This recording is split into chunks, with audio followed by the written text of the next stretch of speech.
I am from Mexico City. I was born in Mexico City, which still today is the largest city in the world. When I lived there, the city had a population of 29 million people. My neighborhood was the size of Seattle. So it's a fun city, but it also has a lot of problems. And why I'm here is because when I was about 12, I read a book that changed my life. And that book was a book called The Oppressed People by Augusto Boal. He did a lot of work with oppressed communities in Brazil. And he started questioning how government interact with people. And when I was 14, so you understand where I'm coming from, my father and my family, it's very upper class in Mexico. So I had a lifestyle there that here, I think it's very rare in Mexico. The group that I live is pretty common.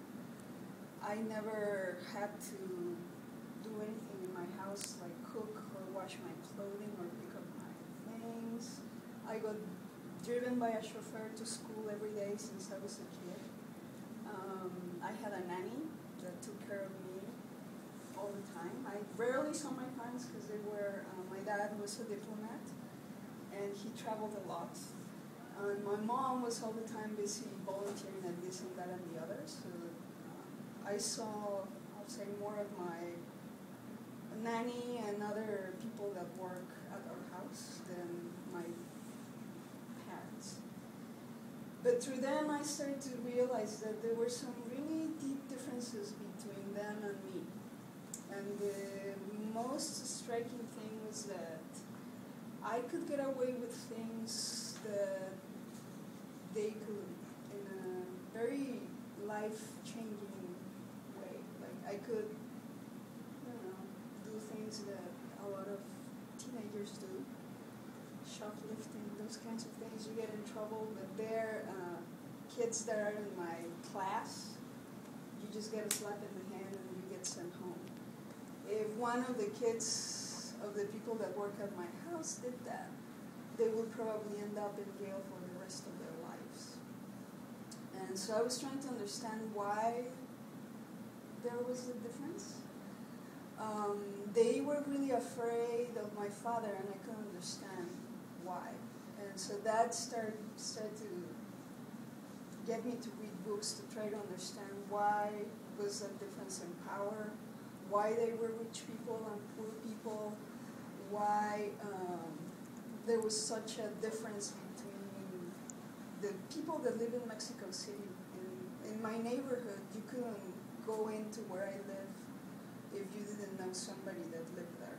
Very striking things, but then when I read this book and I started to understand that differences weren't because people, as I had been told since I was very little in school, were because people didn't want to work or because they weren't smart or because they were lazy, all these sorts of things, because people like me, they told me, had been born to lead and be in charge of things. And what I realized was that there was a system in place that actually kept people in those places. And that unless I did something actively to change it, things were going to be pretty much the same. And for me, it was pretty sweet. I had a really nice, my life was pretty straightforward. But for other people around me, life was pretty grim. And I know you read a lot about the conditions in Mexico, and so you have a pretty good idea of how that looks like. And so I got involved with a group of people that were trying to change things in Mexico. And I, at the time, was learning to play music. I play guitar and I sing. And I got involved in my first political campaign. At that time, it was for what they will be here for a state representative. And the guy that I was helping, his name was Alejandro Cervantes. He happened to be the first out gay man that ran for office in Mexico. And at the time, I didn't know. I didn't even register in my head that what gay meant. But he was pretty open about it. He lived with his partner, and they went around everywhere. He campaigned with him. And he was a member of the Socialist Party, which in Mexico was named the Workers' Party. And so his idea was that a lot of things that you hear around here today, he wanted